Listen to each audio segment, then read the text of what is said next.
Hello, my name is Duncan Alderdice. I will be the speaker for this video, and this video will be primarily centered around and targeted towards incoming first years to Bishop's University. And I will be offering you my advice, wisdom, just some helping words to aid in your conceptualization of your journey into university, because it's a big fucking deal.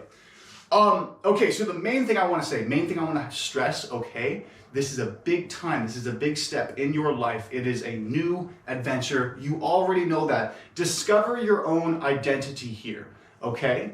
Now, that sounds fancy, it sounds like this meaningful thing, which it is, but there's more to it. I'm gonna delve into it and dissect what exactly I mean by that.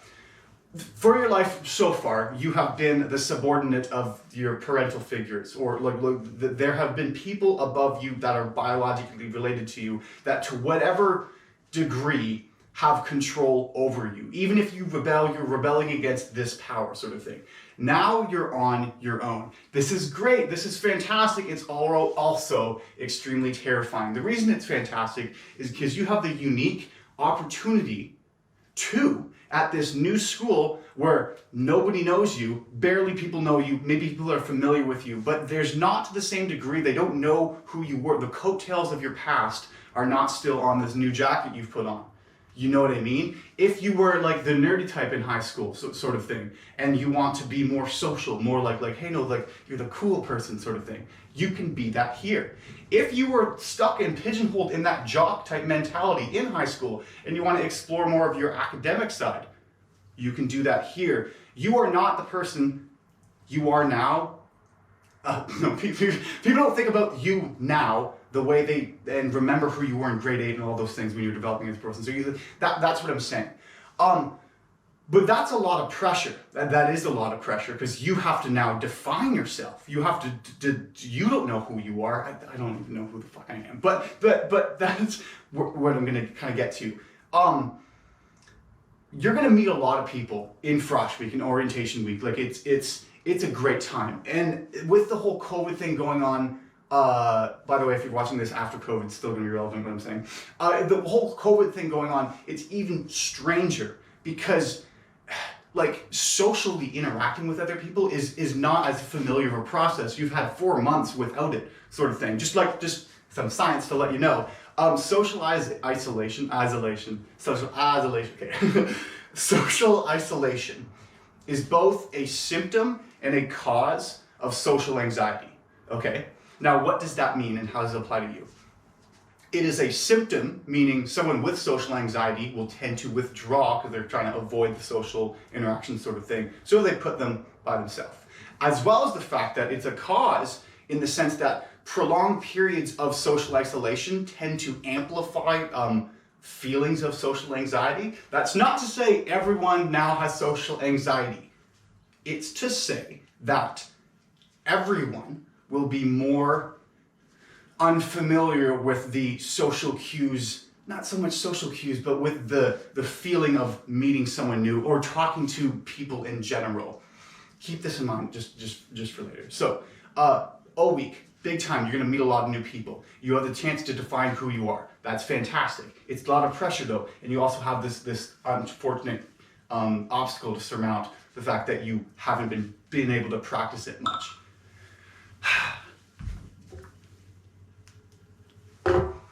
Fantastic. Haven't practiced much. Now, as well as discover your own identity, that's what you want to do here, and I want you to remember that in mind, that you're defining yourself. At Bishop's, when you're making new friends, a thing you really want to do is not lie, or be honest. And be honest with yourself, but be honest with people. That doesn't mean you have to say nothing but the truth and you cannot tell a lie or like that sort of thing. But I mean more people who are honest, like strikingly honest when they're first meeting people are more memorable and positively. A situation I know you're going to encounter, because this is where I'm going with the point, is the fact that you're going to be on the tennis courts at that or some sort of social event, but you still have to do this weird social distancing sort of thing. okay? And so everyone's gonna be on edge, and you're gonna be thinking to yourself, like, what the fuck's going on? Like, I don't know what I'm doing. Like, I don't know these people. I'm uncomfortable in this situation. You're gonna be internal and stop talking. To the outside world, they're not gonna hear this whole thing. It's just gonna be a nice little, like polite person standing in the corner, not interacting with everyone. But also everyone's gonna do that, cool. So now you're in this circle of just people not really talking to each other, also not knowing what they do. Taking in mind the fact that everyone also has been socially isolated, so their feelings of social anxiety are amplified. So everyone's fucking having this internal dialogue, just being separated from each other. All you gotta do is be confident enough or risky enough or just like to say at some point, and you will make a friend or start a conversation or relax, cut the tension in the room, and then people will think of good things of you. If what you do is say, at that one of those moments, just, I have no idea what's going on. Like, what are we supposed to be doing right now? You know? Because everyone's going to be thinking that. Everyone's going to have thought that. They might not all be thinking that at that specific instance, but people have thought that during the exact same sort of time frame, sort of thing. At that point, what you'll find is you'll have people who will go, oh, fucking this person needs just a little bit of, like a little, not help, but like, oh, hey, I'll introduce myself. I'll make you feel less uncomfortable, as well as you'll have people who will fucking freaking the fuck out going, oh, this person's just like me. We're both have no idea what's going on. Hi, my name's, you know? Another thing that you might be resenting, and this is in part with being honest. Actually, no, this is a sidebar. This is not one of the three things. Okay, just sidebar. Oh wait, no, it is. Sorry, I'm really sorry. Okay. Third point. So far we have you're discovering your own identity. That just emphasize that. Keep that in mind. You want to be honest when you're meeting people because the people here are friendly. You took a chance coming here. This isn't a typical school. People go, I'm gonna go to Bishop's. You know.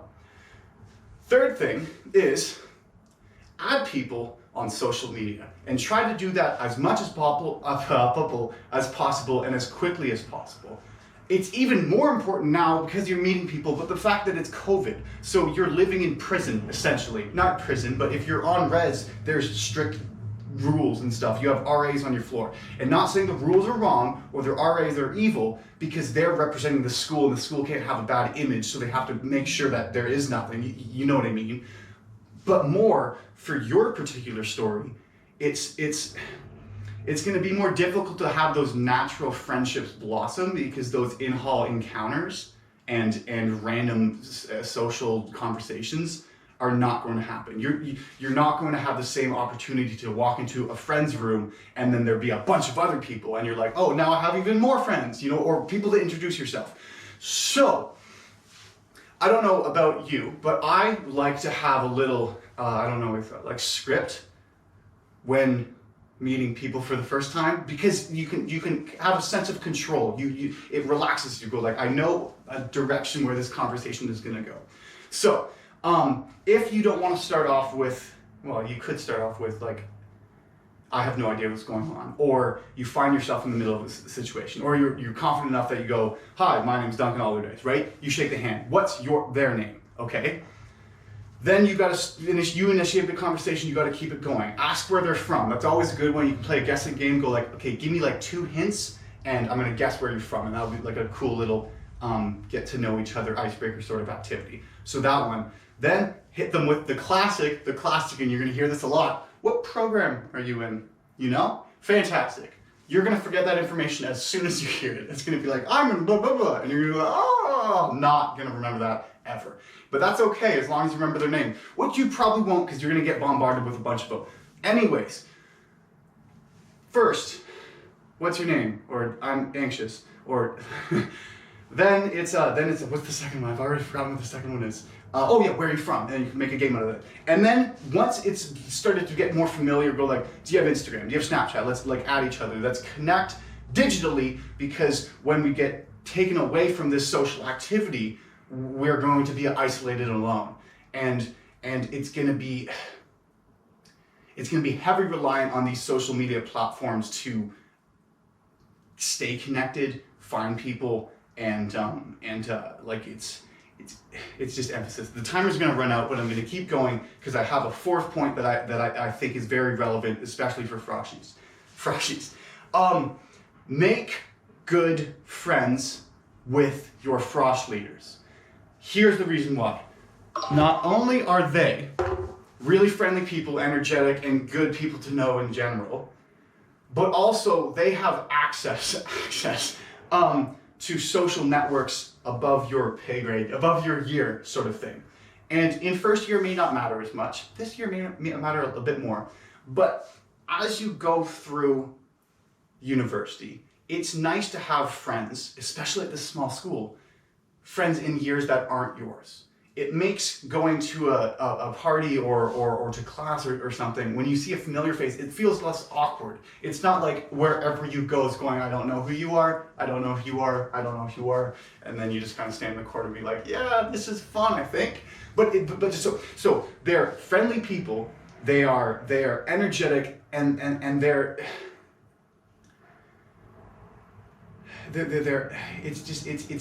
I think it's very important to, they're a good guider. Counselor? Not guidance counselor, what's the word? Mentor, yes, exactly. Because you can go to them with whatever problem you have. They are trained and will be happy to help you. And that doesn't just last the span of a week. That can go through to 3 years from now, where you go like, yo, do you have this class? Have you ever taken this class before? They can just be a friend. Do you know who that is? I have no idea where I'm going. Where is this classroom? Have you ever had this prof before? Where is the Doolittle school? There's so many questions that you will have later in the school, as well as this year, that they are a very vital resource that you're gonna want to use to the most. And so I'm trying to go as somebody who isn't a Frosh leader, but someone who went to this school. Those friendships are very valuable, and you're gonna hear that a lot from the orientation staff and people. Obviously, they're gonna tell you that. I won't necessarily, it's not obvious for me to say it. More I'm saying is like do it. There's nothing to lose. So at the end of the day, discover your own identity. Keep that in mind. You're defining who you are. Number 2, be honest when you meet people. Honesty is going to get you a lot further. It's going to make you more social, and people are going to have more positive associations with you. They're not going to go, who's the fuck's that idiot? He has no idea what's going on. That's not going to happen. Number 3 is, I forgot, add people on social media. Absolutely, because you need to stay connected digitally, especially in a time like this. And then last, make friends with your Frosh leader. And of course, I would just like to say, if at any point you see me, come say hello, and I will say hello back, and we can have a fun conversation just to say, hey, welcome to the school, you know? Anyways, thank you for listening so far. Consider subscribing, of course, always. Like if you liked the video, comment something extremely profound down below, and good luck. You're going to enjoy this. Your life starts now. No, let's do that again. Let's do it again. My name's Duncan Alderdice. Thanks for watching this video, and to you, freshmen coming to Bishop's University, your life starts now. Thanks.